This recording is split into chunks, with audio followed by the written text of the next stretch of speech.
제가 그 사업자인데요. 예, 상대방도 사업자고요. 예, 그 공사 금액가 네. 공사 금액 때문에 그래 전화드렸거든요. 공사 금액이요? 뭐 어떤 문제가 있으셨죠? 예, 시간 계산서까지 발행했었고요. 예. 근데 공사 대금은 일부분 그냥 결제가 안 해주는 거예요. 아, 그쪽 상대방에서 지금 대금 지급을 안 해주시는 거네요. 네네네. 예, 그래서 그런 부분이 좀 어떻게 처리하면 좋겠습니까? 그래서. 알겠습니다. 자, 구체적인 액수나 뭐 어떤 기간이 지났는지는 좀 변호사님과 이야기 나눠보도록 할게요. 자, 황미혁 변호사님 인사 나눠보시죠. 네, 안녕하세요. 예, 안녕하십니까. 예, 현실적으로 좀 자주 있는 일인 듯한데요. 지금 상담자님께서 사업자라고 하셨잖아요. 예, 예. 그리고 상대방도 사업자이고요. 예, 상대방은 법인 사업자요. 법인 사업자이시고요. 네. 혹시 이게 하도급 받은 거래인가요? 예, 그렇죠. 원청이 따로 있나요? 예, 원청이 따로 있어요. 그럼 미지급 받으신 금액은 얼마이신가요? 금액은 한 천만 원 정도 됩니다. 1,000만 원 정도요. 그럼 세금계산서 발행한 금액도 1,000만 원이시겠네요. 1,100만 원이죠? 그렇죠. 부가세 포함이신 거죠. 네네, 네. 그러면은 하나만 더 여쭤볼게요. 네. 법인 사업자, 서구민이라고 하죠. 법인 사업자가 원청에서 받아야 될 돈은 얼마로 알고 계세요? 한 2천만 원 조금 넘을 거예요.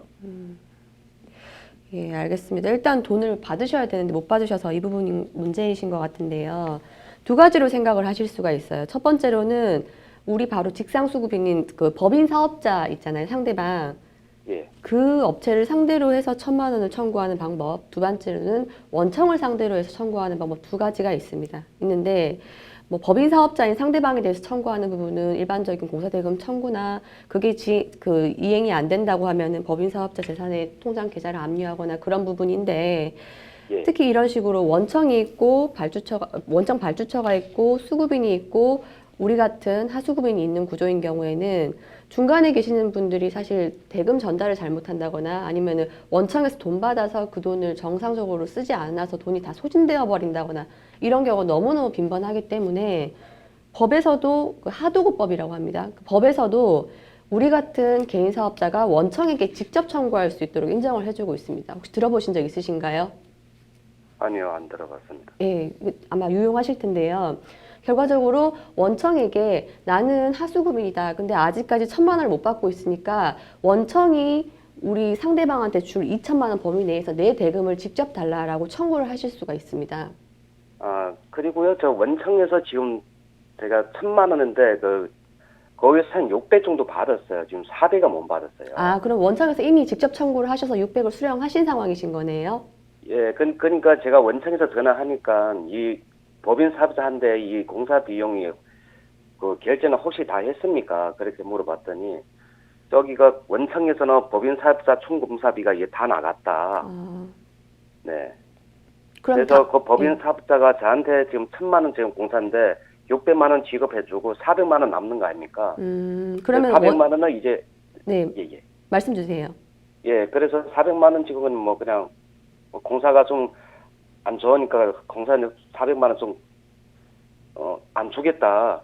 그러니까 원청 입장에서는 그 법인 사업자한테 나갈 돈 이미 다 나간 상황이고 특히 600만 원 지불한 것까지 하면은 원청 입장에서는 더 지불할 의무가 없다라고 하시는 상황인 거네요. 그렇죠, 예. 그래서 우리는 이제 400만 원이 중간에 비어버린 상황인 거고.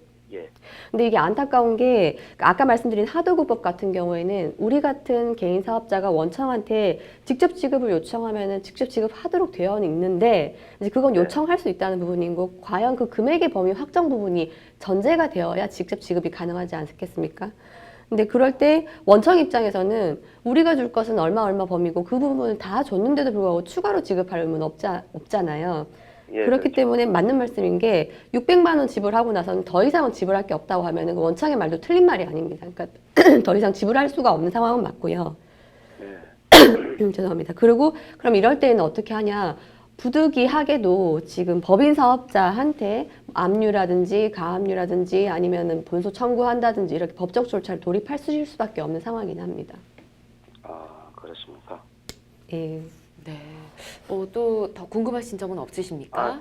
예, 없습니다. 예, 알겠습니다. 우선 네.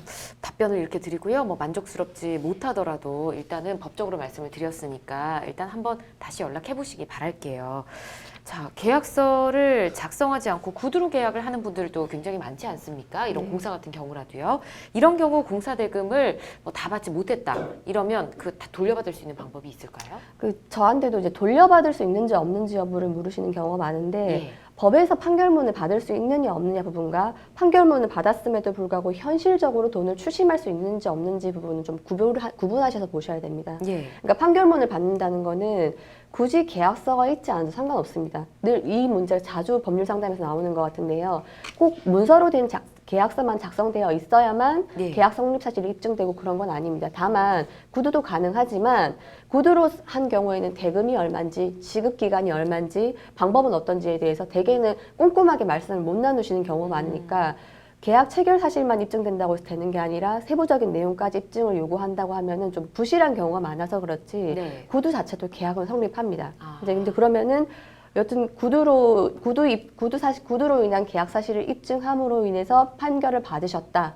그 다음에 이제 현실적으로 질문 주셨던 것처럼 돌려받을 수 있는지 없는지, 즉 추심이 가능한지 아닌지 여부로 가셔야 되는데 판결문 받은 다음에 추심 절차로 들어가실 때는 현실적으로 상대방의 재산을 좀 아셔야 됩니다. 부동산이 어디 있는지, 유체동산이 어디 있는지, 뭐 기계가 어디 어떻게 예. 흘러가고 있는지, 그 다음에 계좌는 어디를 개설하고 있는지, 뭐 이런 부분을 좀 현실적으로 아셔야 거기에서 압류 절차 들어간 다음에 추심을 받으실 수가 있습니다. 아, 그렇군요. 알겠습니다.